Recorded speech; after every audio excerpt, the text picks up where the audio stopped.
Gen X has always been caught between rolling our eyes at the world and actually trying to change it. In this video, we'll dive deep into the cultural identity of Gen X, torn between cynicism and activism, from the grunge era and political apathy to grassroots movements and speaking truth to power. Where does Gen X really stand today? Are we the ultimate slackers or the reluctant activists? Today we're talking about Gen X, cultural identity, how a whole generation built its personality around cynicism, eye-rolling, and the word whatever. If boomers were idealists who thought they could change the world, and millennials were the optimists who thought they had to save it, then Gen X was a generation that looked at the mess and said, yeah, good luck with that. I'll be over here with my mixtape. Let's dive deep into Gen X culture and how it shaped everyone who was part of it, and how it stacks up against the later generations. Gen X, we didn't get the summer of love. We got the hangover. We grew up in the Cold War, the AIDS crisis, rising divorce rates, and Saturday morning cartoons, brought to you by the same corporations selling sugary cereals. Institutions weren't just flawed. They were laughably fake. So while boomers chased utopia, Gen X, we chased irony. We knew the world wasn't going to save itself, so they might as well sit back with a can of Jolt Cola and make jokes about it. You can see the attitude in all of Gen X's pop culture. Music, well, we had grunge. Songs mumbled by singers in flannel shirts who looked like they hadn't slept since 1989. Nirvana, Pearl Jam, Soundgarden. Music that sounded like your soul had a headache. Movies, we had some offbeat ones. Reality Bites, Clerks, Office Space. Characters who didn't fight dragons or chase dreams. They worked dead-end jobs, smoked outside convenience stores, and debated whether or not life had a point. Television, we had The Simpsons, we had Beavis and Butthead, sarcasm, parody, and idiots laughing at everything. Compare that to millennials who grew up with Harry Potter telling them that they were all specially chosen. Gen Z grew up with Marvel movies teaching them that every single person is secretly a superhero.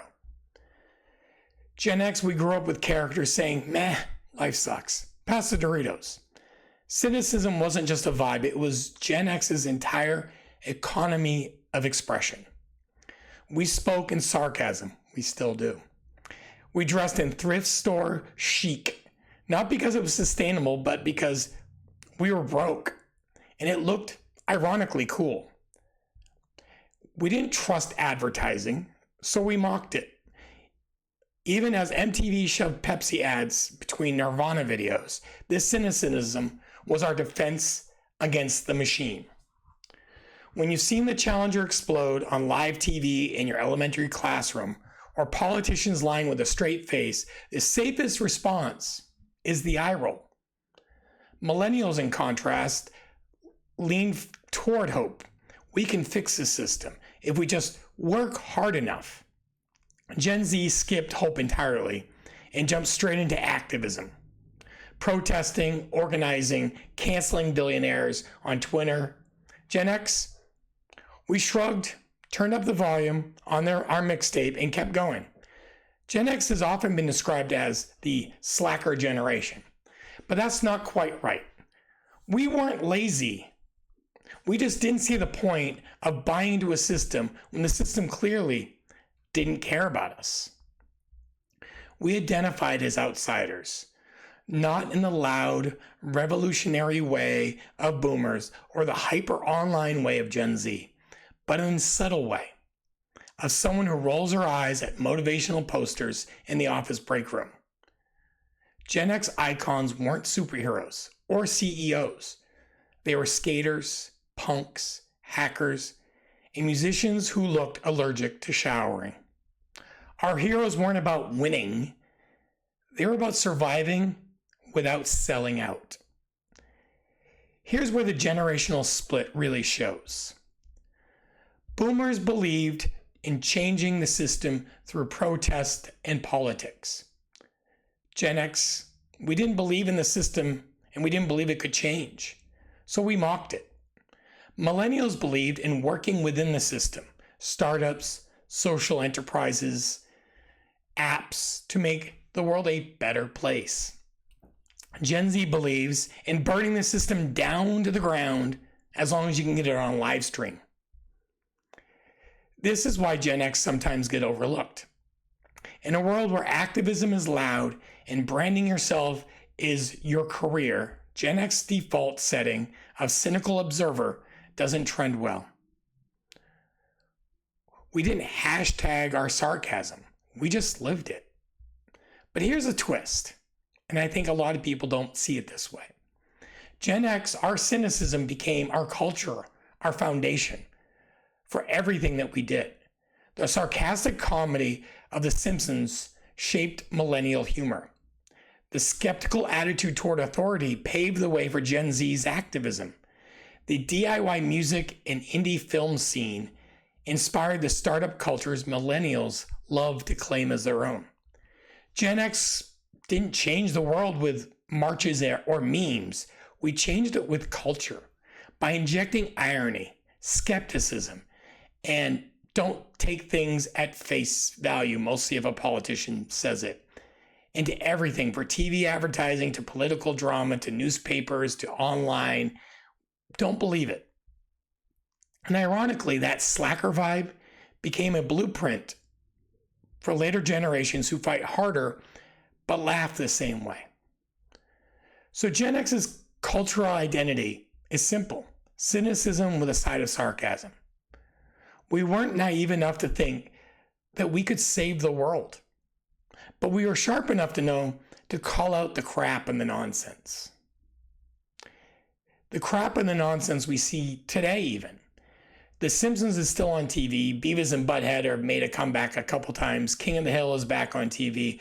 Shows like Office Space and movies like Office Space and shows that show that Gen X feel are very popular. And they're popular because Gen X is now watching them and we're showing them to our kids, and our kids are connecting with them because they see the point.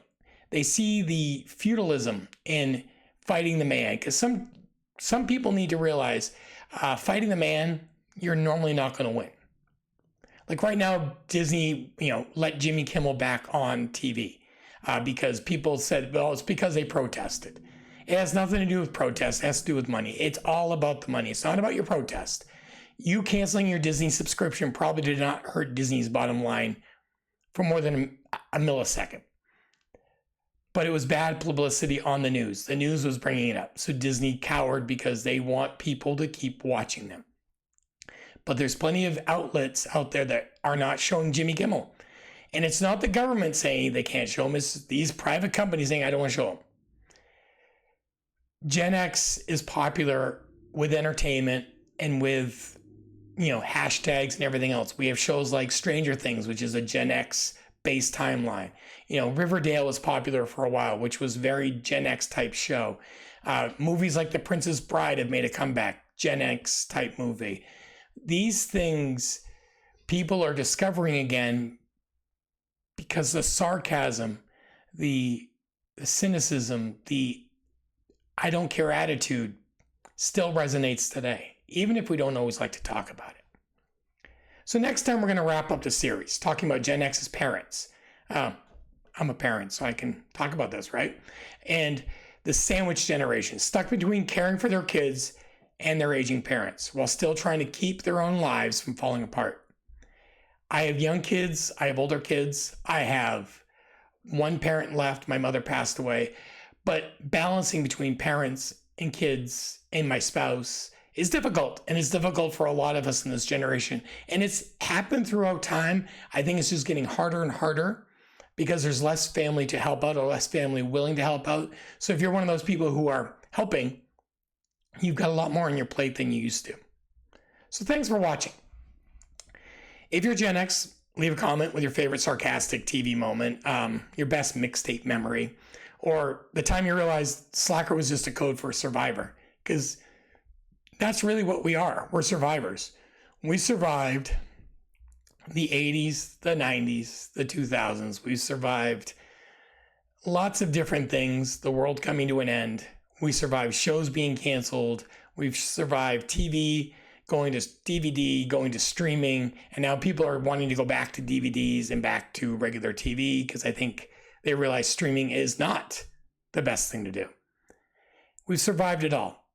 And when we wrap up the series tomorrow, I'll talk about how we survived parenthood, adulthood, and taking care of the people who did their best to take care of us. Till next time, thank you for watching.